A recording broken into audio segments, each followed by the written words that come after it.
Hello दोस्तों। आज की इस वीडियो का टॉपिक है वैदिक सिविलाइजेशन।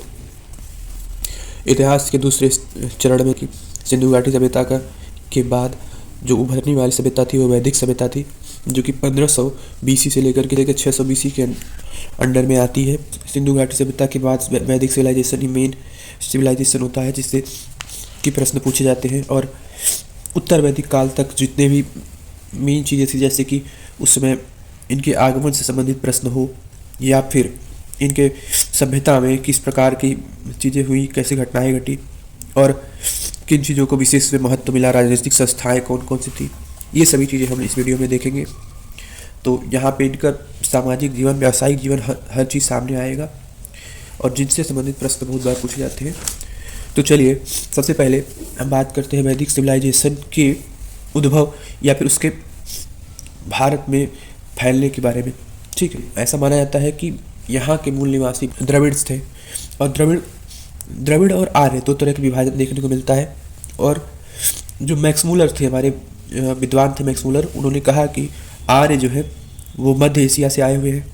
और इस पे काफ़ी लोगों में विवाद हुए और कई प्रश्न पूछे जाते हैं कि अच्छा, सप्त सैंधव प्रदेश पर अधिकार जमाने वाले ये आर्य ये कहाँ से आए थे।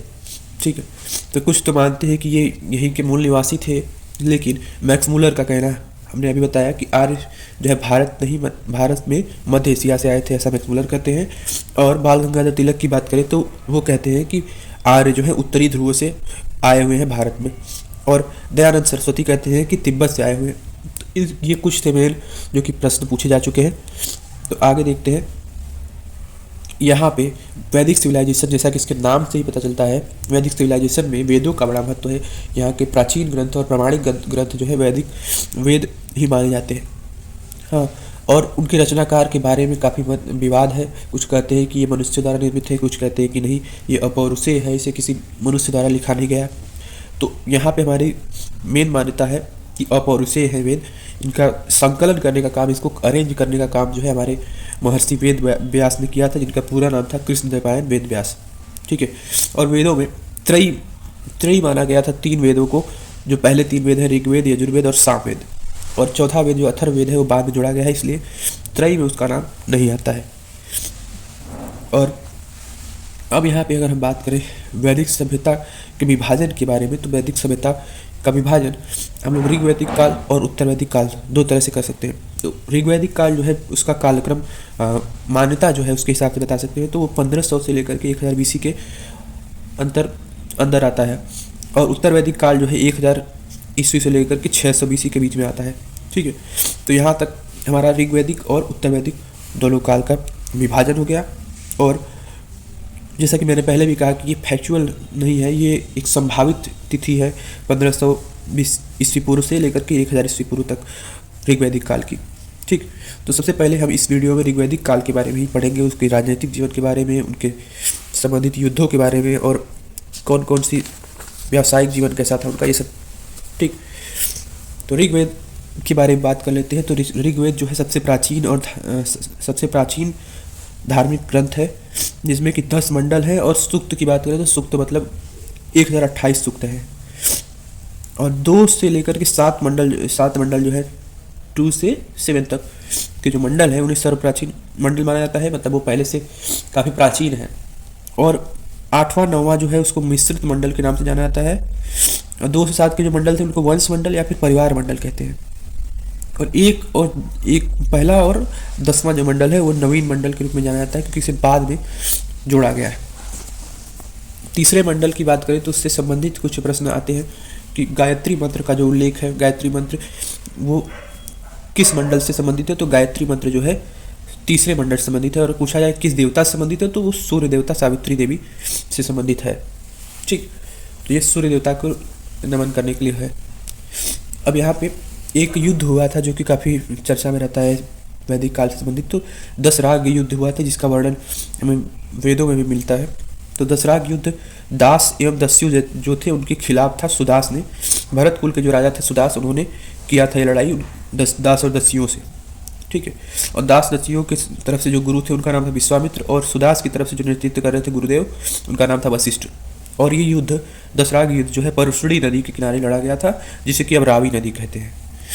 अब यहाँ के राजनीतिक जीवन की बात करें तो आर्यों का जो प्रशासन था वो कबीलाई था, मतलब कबीलाई था, मतलब कबीला वाला था। और इसको कबीला को हम लोग जन के नाम से जानते थे। राजा वहाँ के जो होते थे उनको राजन कहा जाता था। मतलब यहाँ पे कबीले का नाम क्या था, जन था, जन के नाम से जानते थे।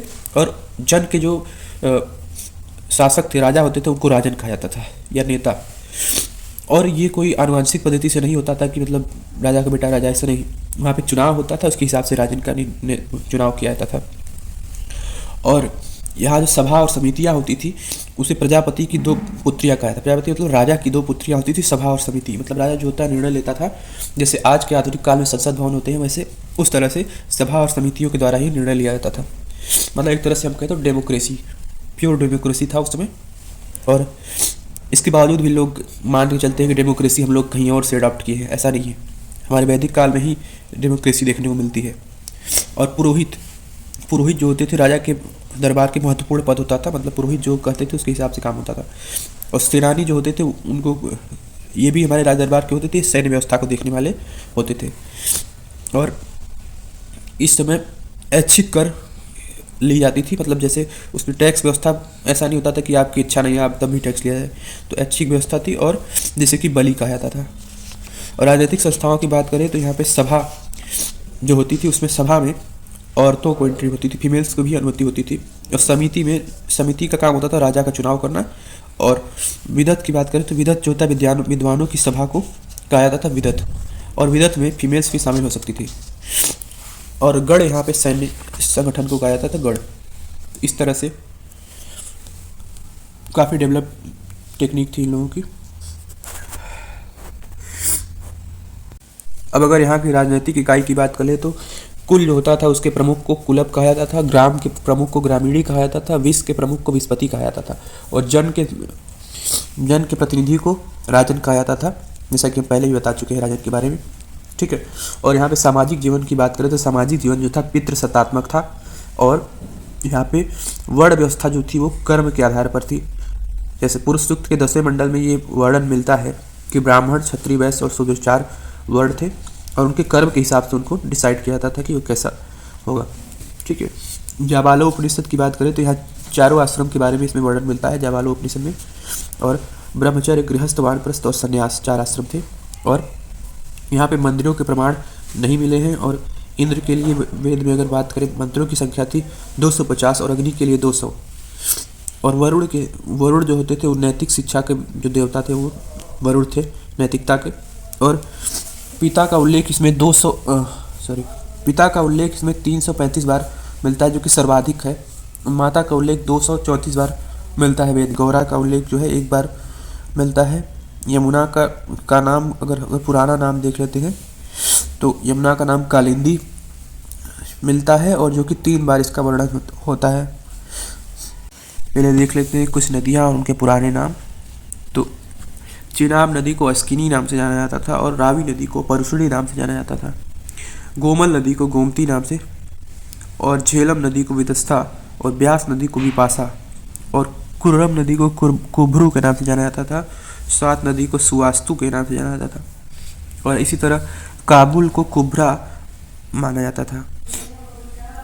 ये तो हो गए कुछ पुराने नाम। अगर बात करें सबसे शुद्ध नदी कौन सी मानी जाती थी तो वो थी सरस्वती नदी। और सतलज नदी को सतुद्री के नाम से जाना जाता था, ये भी जोड़ लीजिए इसमें। और यहाँ का जीवन काफ़ी व्यवस्थित था। ये लोग पशुपालन काफ़ी करते थे। और गाय के बारे में वर्णन मिलता है कि इसे अंध्या कहा जाता था। अंध्या का शाब्दिक अर्थ है कि न मारे जाने योग्य, जिसे मारा नहीं जाना चाहिए। ठीक है।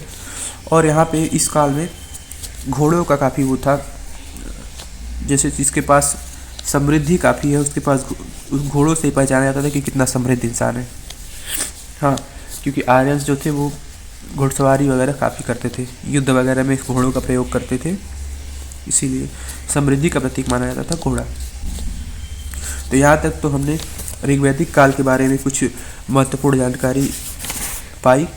और ये प्रश्न जो है काफ़ी सभी परीक्षाओं में पूछे जाते हैं। बीएड से लेकर के जितने भी इतिहास से संबंधित प्रश्न जिसमें भी पूछे जाते हैं सब में आते हैं। तो आप लोग इसे याद कर लीजिए और जुड़े रहिए हमारे साथ आगे की वीडियोज़ के लिए। धन्यवाद।